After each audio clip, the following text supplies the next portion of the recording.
জানিয়ে দিব সর্বশেষ বাংলা সংবাদ। শুরুতেই শিরোনাম। প্রধানমন্ত্রীকে বাইডেনের চিঠি, একযোগে কাজ করার আগ্রহ। চিলিতে ভয়াবহ দাবানলে নিহত বেড়ে ৯৯ জন। শরীফার গল্পের ২ লাইন প্রত্যাহারের দাবি সংসদে। এমপি হতে চাওয়ার কারণ জানালেন অপু বিশ্বাস। এতক্ষণ দেখলেন সংবাদ শিরোনাম, এখন থাকছে বিস্তারিত। বাংলাদেশের অর্থনৈতিক লক্ষ্য অর্জনে একযোগে কাজ করার আগ্রহ প্রকাশ করে প্রধানমন্ত্রী শেখ হাসিনাকে চিঠি দিয়েছেন যুক্তরাষ্ট্রের প্রেসিডেন্ট জো বাইডেন। তিনি একটি অবাধ ও উন্মুক্ত ইন্দো প্যাসিফিক অঞ্চলের জন্য অভিন্ন দৃষ্টিভঙ্গিতে বাংলাদেশের অংশীদার হওয়ার আগ্রহ প্রকাশ করেন। মার্কিন দূতাবাস থেকে সম্প্রতি চিঠিটি পররাষ্ট্র মন্ত্রণালয়ে পাঠানো হয়। চিঠিতে বাইডেন বলেন, যুক্তরাষ্ট্র বাংলাদেশের উচ্চাভিলাষী অর্থনৈতিক লক্ষ্যগুলোতে সমর্থন করে। একই সঙ্গে একটি অবাধ ও উন্মুক্ত ইন্দো প্যাসিফিক অঞ্চলের জন্য আমাদের অভিন্ন দৃষ্টিভঙ্গি নিয়ে বাংলাদেশের সঙ্গে অংশীদার হতে প্রতিশ্রুতিবদ্ধ। মার্কিন প্রেসিডেন্ট বলেন, দুই দেশ যুক্তরাষ্ট্র বাংলাদেশ অংশীদারত্বের পরবর্তী অধ্যায়ে প্রবেশ করতে যাচ্ছে। আঞ্চলিক ও বৈশ্বিক নিরাপত্তা, অর্থনৈতিক উন্নয়ন, জলবায়ু পরিবর্তন ও জ্বালানি, বৈশ্বিক স্বাস্থ্য, মানবিক সহায়তা, বিশেষ করে রোহিঙ্গা শরণার্থীদের জন্য এবং আরও অনেক বিষয়ে তাদের কাজ অব্যাহত রাখার আন্তরিক আকাঙ্ক্ষার কথা জানাতে চান তিনি। মার্কিন প্রেসিডেন্ট লিখেছেন, সমস্যা সমাধানে আমাদের একসঙ্গে কাজ করার দীর্ঘ ও সফল ইতিহাস রয়েছে এবং আমাদের জনগণের সঙ্গে জনগণের শক্তিশালী বন্ধনই এই সম্পর্কের ভিত্তি। চিলিতে ভয়াবহ দাবানলে নিহত বেড়ে ৯৯ জন। চিলিতে ভয়াবহ দাবানলে নিহতের সংখ্যা বেড়ে ৯৯ জনে পৌঁছেছে। দেশটির ভালপারাইসো অঞ্চলে এ অবস্থার সৃষ্টি হয়েছে। স্থানীয় কর্তৃপক্ষ জানিয়েছে, নিহতের সংখ্যা আরও বাড়তে পারে। পরিস্থিতি সামাল দিতে জরুরি অবস্থা জারি করেছে চিলির প্রেসিডেন্ট গ্যাব্রিয়েল বোরিক। সোমবার ৫ ফেব্রুয়ারি এক প্রতিবেদনে এ তথ্য জানিয়েছে চীনা বার্তা সংস্থা সিনহুয়া।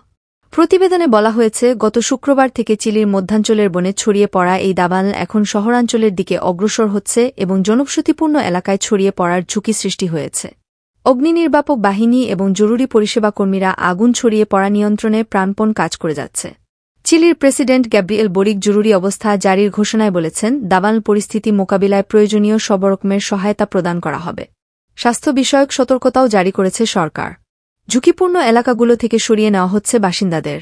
চিলির national disaster prevention and response service জানিয়েছে, রাজধানী সান্তিয়াগো থেকে প্রায় ১০০ কিলোমিটার পশ্চিমে অবস্থিত ভালপারাইসোতে ১১,০০০-এরও বেশি হেক্টর জমি পুড়ে গেছে।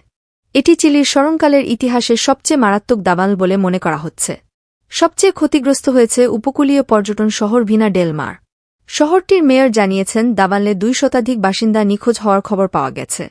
ভয়াবহ এই অগ্নিকাণ্ডের সঙ্গে লড়াই করতে ও প্রয়োজনীয় তৎপরতা চালাতে সামরিক বাহিনী পাঠানোর সিদ্ধান্ত নিয়েছে চিলির সরকার।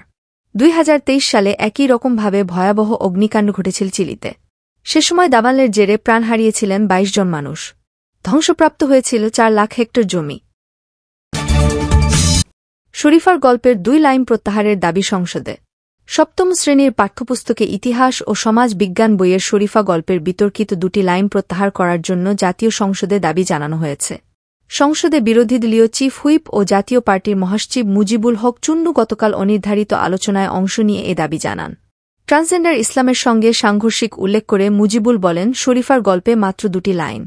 ছোটবেলায় সবাই আমাকে ছেলে বলত, কিন্তু আমি নিজে একসময় বুঝলাম আমার শরীরটা ছেলের মতো হলেও মনে মনে একজন মেয়ে। এটা হলো একটা মানসিক বিষয়। এটা যেহেতু ইসলামের সঙ্গে সাংঘর্ষিক, তাই ২টো লাইন পরিবর্তন করা হলে এ দেশের মানুষের কোনো আপত্তি থাকবে না। তিনি বলেন, বিষয়টা নিয়ে সামাজিক যোগাযোগ মাধ্যমে অনেক উল্টাপাল্টা কথা হচ্ছে।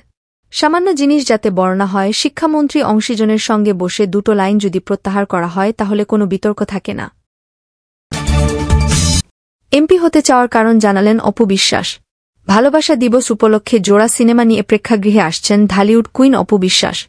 আসছে ৯ ফেব্রুয়ারি তার অভিনীত ট্র্যাপ এবং ১৬ ফেব্রুয়ারি ছায়াবৃক্ষ নামের ২টি সিনেমা প্রেক্ষাগৃহে মুক্তি পেতে যাচ্ছে। বর্তমানে সিনেমার প্রচারণায় ব্যস্ত তিনি। শনিবার ৩ ফেব্রুয়ারি রাজধানীর আফতাবনগরের একটি রেস্তোরাঁয় ট্র্যাপ সিনেমা মুক্তি উপলক্ষে সংবাদ সম্মেলন অনুষ্ঠিত হয়। সেখানে সংরক্ষিত আসনের এমপি হতে চাওয়ার ইচ্ছের কথা জানান অপু বিশ্বাস। যদিও দ্বাদশ জাতীয় সংসদ নির্বাচনের প্রচারণায় অংশ নিয়ে অপু তার ভাবনার কথা জানিয়েছিলেন। এজন্য আরও আগে থেকে মাঠ পর্যায়ে কাজ করছেন বলে জানান অপু বিশ্বাস। নারীদের নিয়ে কাজ করার ইচ্ছে থেকেই এবার সংরক্ষিত নারী আসনের মনোনয়ন ফরম ক্রয় করবেন জানান অপু বিশ্বাস। তিনি বলেন, একজন জনপ্রতিনিধি নয়, প্রত্যেকটা মা-বোনদের কাছের এবং পাশের মানুষ হয়ে উঠতে চাই। আমি নারীদের নিয়ে কাজ করতে চাই। এটি আমার মূল লক্ষ্য। আমার স্লোগান এটি। তিনি আরও যোগ করেন, আমি যদি এখন কাউকে সহায়তা করতে যাই তাহলে তারা সবাই প্রযোজক অভিনেত্রী হিসেবে বিবেচনায় রাখবেন, কিন্তু সেই পরিচয় ছাপিয়ে আমি একজন জনপ্রতিনিধি হয়ে তাদের বিশ্বাস ও আস্থার মানুষ হতে চাই। তাদের জন্য কাজ করতে সংসদে যেতে চাই। রাজনীতিতে তিনি নতুন নয় বলে জানান অপু। আরও 5 বছর আগে থেকেই রাজনীতি নিয়ে কাজ করছেন বলে জানান তিনি। 2019 সালে এই নায়িকা জাতীয় সংসদের সংরক্ষিত নারী আসনের আওয়ামী লীগের মনোনয়ন ফর্ম কিনেছিলেন, কিন্তু সেবার তার ভাগ্য সহায় হয়নি। তবে এবার সংরক্ষিত নারী আসনে আশাবাদী তিনি।